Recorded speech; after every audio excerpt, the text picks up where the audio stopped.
नरमपुर गांव की गलियों में मिट्टी की सौंधी खुशबू और लोगों की सादगी के बीच एक छोटी सी झोपड़ी थी। इसी झोपड़ी में रहते थे रघु और उसकी बूढ़ी माँ। गांव छोटा था, लेकिन यहाँ के संघर्ष बड़े थे। जैसे ही सुबह की पहली किरण खेतों पर पड़ती, रघु का दिन शुरू होता। रघु की माँ बीमार थी। उनके इलाज, दवा, खाने पीने और घर की सारी जिम्मेदारियां रघु पर थी। आज फिर कोई काम नहीं मिला। लगता है आज भी खाली हाथ लौटना पड़ेगा।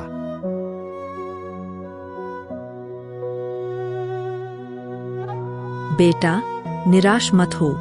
मेहनत करने वालों को भगवान देर से सही, लेकिन देता जरूर है। रघु अपने सिर को झुकाकर सोच में डूब गया। अगले दिन वह बाजार जाता है। अरे हाँ, माँ के पकोड़े। अगर हम उन्हें बेचे तो कुछ पैसे कमा सकते हैं। रघु घर आता है और अपनी माँ से बोलता है और फिर रघु की माँ जवाब देती है। बेटा, पकोड़े बेचने के लिए तो तेल, बेसन, प्याज कहाँ से आएगा?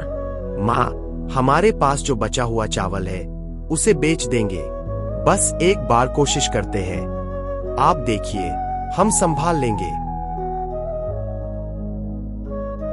अगले दिन रघु ने चावल बेचकर बेसन, प्याज और तेल खरीदा। माँ की देखरेख में पकोड़े बनाने का काम शुरू हुआ।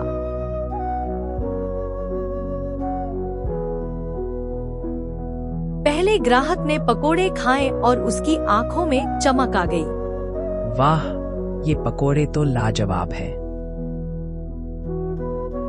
धीरे धीरे पूरा गांव रघु के पकोड़ों का दीवाना हो गया। लोग झोपड़ी के बाहर लाइन में खड़े होने लगे। हर चेहरे पर मुस्कान, हर हाथ में पकोड़े। माँ, देखो, मेहनत रंग ला रही है। हमें बस भरोसा रखना था। हाँ बेटा, अब सही मायनों में हमारा संघर्ष एक नई शुरुआत बन गया। मेहनत रंग ला रही थी, लेकिन सफलता के साथ जलन भी आती है। गांव का धनी व्यापारी मुरली सेठ, जो समोसे बेचने का बड़ा कारोबार करता था, को रघु की तेजी से बढ़ती लोकप्रियता खटकने लगी। ये छोटे से लड़के ने मेरी बिक्री पर असर डाल दिया। कुछ करना ही होगा। और सच में एक रात मुरली ने रघु के ठेले पर हमला करवा दिया।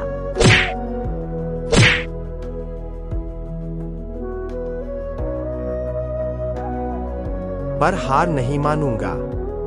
गांव के राजा शामू बाबू, जो अक्सर लोगों की मदद करते थे, रघु की मेहनत देख चुके थे। बेटा, ये लो 200 रुपए मेरी तरफ से। इसे अपनी मदद समझो, तू सफल होगा।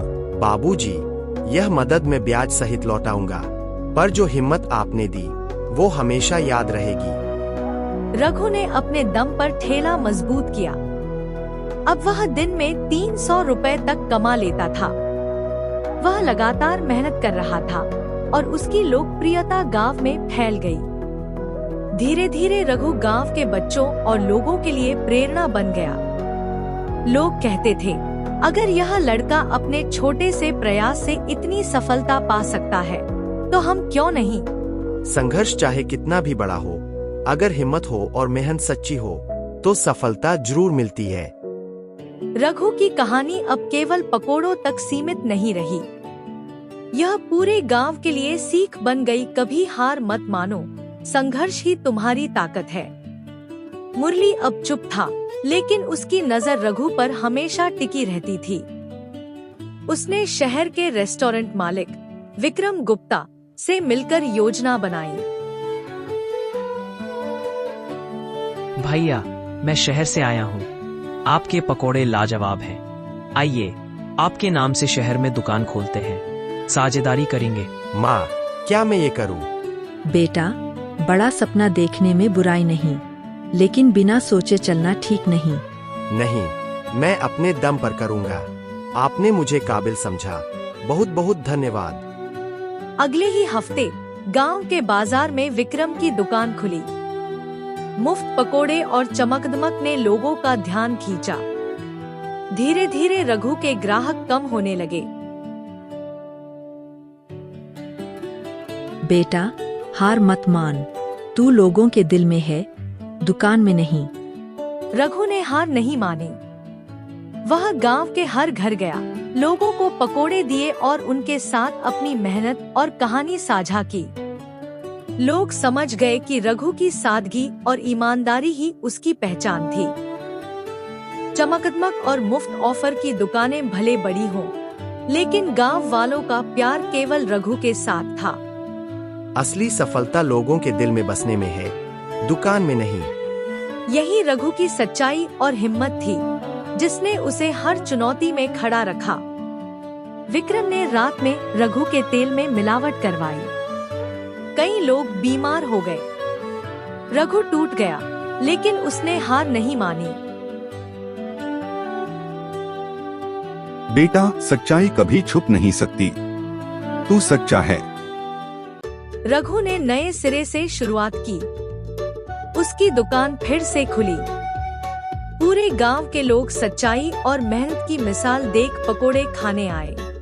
वह कौन है? उसका नाम सुंदरी था। पास की लाइब्रेरी में बच्चों को पढ़ाती। रघु ने हिम्मत करके उससे दोस्ती की। दोस्ती हो सकती है, लेकिन इज्जत के साथ। सुंदरी का बड़ा भाई प्रीतम रघु की सादगी और गरीब परिवार से आने को देखकर हैरान। एक पकोड़े वाले से मेरी बहन की शादी, ये कैसे हो सकता है? कुछ महीनों में रघु ने अपनी दुकान को रेस्टोरेंट रघुराज भोजनालय में बदल दिया। अखबार और टीवी पर उसकी सफलता की कहानी छाई। मैं माफी चाहता हूँ रघु, तुम असली हीरो निकले। भाइया, मैंने मेहनत से सब कुछ कमाया है, मैं उसे खुश रख सकता हूँ। रघु और सुंदरी की शादी धूमधाम से हुई। सच्चा प्यार, मेहनत और सच्चाई से फिर लौट कर आता है। इंसान अपनी मेहनत से अपनी पहचान खुद बनाता है। उसकी कहानी हमें बताती है कि अगर दिल में जुनून और हाथ में मेहनत हो, तो कोई भी सपना असंभव नहीं। अगर आपको ये दिलचस्प कहानी पसंद आई, तो लाइक बटन दबाइए, हमारे चैनल को सब्सक्राइब कीजिए और इस वीडियो को अपने दोस्तों के साथ शेयर कीजिए।